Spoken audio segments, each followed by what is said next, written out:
大家好啊！今日係5月6號啦。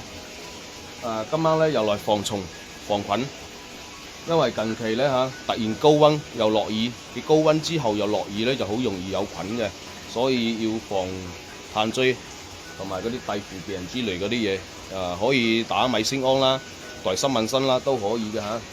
我哋防蟲今晚係打咩咧？羅滿珠，因為有個別時睇到佢有紅蜘蛛，所以今晚打啲羅滿珠去防紅蜘蛛。呢隻係比丙醚殺帝字蟲嘅卵，其他蟲卵都可以嘅。呢隻係綠青曲珠速殺嘅。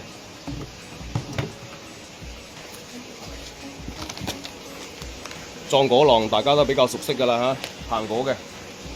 我哋咧已經係打咗4次壯果浪㗎啦，今次係第5次。仲打多2次咧，就可以到彭大嘅適期啦。依家個荔枝咧，我哋有批早批嘅係已經去到手指公咁大啦，基本上原生早水貨啊！大家一定要注意防蟲，知道未啊？